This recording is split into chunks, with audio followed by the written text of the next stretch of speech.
Good afternoon and welcome to Historic Haworth on this Saturday afternoon. Yeah, it's Saturday.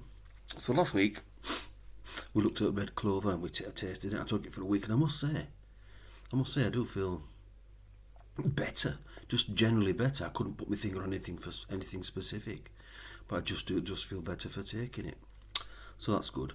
Right, now this week we're going to start our series on looking at herbs that we may have looked at before in relation. That we may have looked at before, but this time we're going to look at them specifically in relation to the prostate. And the first one of these we're going to look at is nettle. So here it is. This is the bad boy. Quite a dark colour. Quite a dark colour. But anyway, let's so it smells great. I love the smell of it. I love the taste of it. You drink it, like I say, every time you drink it, and you know it does you good. Now I've had a little look about nettle tea in relation to the prostate in various publications and stuff, and basically, while it won't shrink, if you've got an enlarged prostate like I have, right, it won't shrink it, but it deals with the symptoms. It says in every study that I looked at, it dealt with the symptoms, and in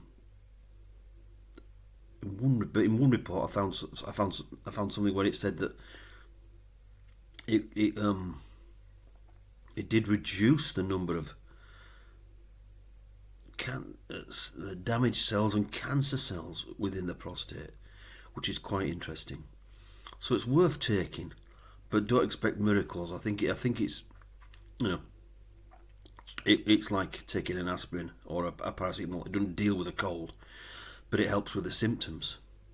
But if it's true that it does, it will prevent you getting cancer, or go a long way to preventing you getting prostate cancer, then it's worth taking.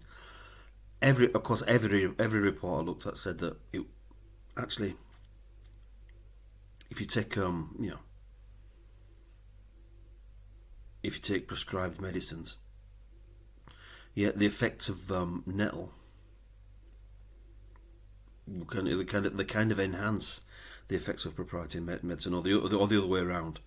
So it's worth taking. Anyway, discuss it. If you really think about it and you do suffer, please discuss it with a medical professional, just to make sure there's no danger. Now, next week, and I've looked at it. It's a tea I've not actually done on the vlog, but we're going to look at the effects of dandelion tea on the prostate. If you've got an enlarged prostate, rather, and it's the root. Yeah, if you're going to join me, it's the root that's the most effective part of the dandelion, not the leaf. It's amazing that you can't get strange. I couldn't find whole dandelion. I could find leaf and root, but anyway, separately. So we're going to try the dandelion root tea next week in relation to its effect on the prostate. Cheers! This is really delicious. Good news on the old. I was whining on actually about not being able to get any berries. Any berries? Any saw palmetto berries? Well, guess what? I found some. Actually, my friend Jack who found it, my colleague Jack at work, I was telling him about it. He went on eBay. Yeah, and you can get dried berries at a reasonable price. I think it's $6.99 for 100 grams. Okay. So if I'm just going to take one of them, eventually take one a day. I've got my little pestle and mortar as well to grind them up a bit.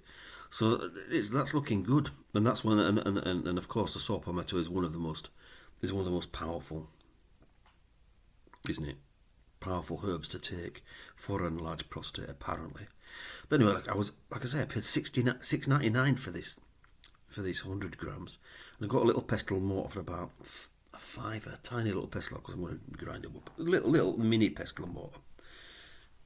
But big, tiny little thing. But anyway, so I'm going to grind them up and take them. But for a fraction, I was looking again. I went to get my glasses today, and I was in town, and I went in there, the famous so-called health store. I think it was $39.99 for 60 tablets. Super metal complex. Which is kind of worrying, isn't it? What's in the complex? What's in the complex? Anything else? I didn't want to pick one up and look, but I just thought I'm paying about a quarter of that. Yeah, I mean, it isn't about money, but it is about money because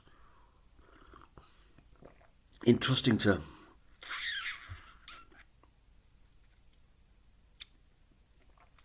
these products, these things that are produced and manufactured and processed, yeah, we're losing something, some kind of connection with nature, really.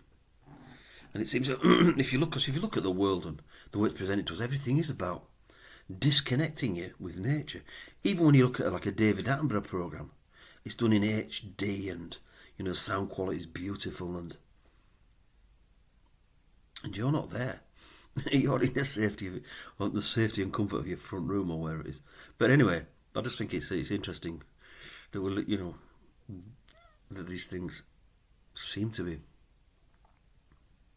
Maybe it's the next stage of our evolution, eh? Who knows? But anyway, on that note, next week, yes. The hell am I doing next week? Dandelion Root, that's it. I've already said that. Right, anyway, thank you very much for your time, and I'll see you next time. God bless you all.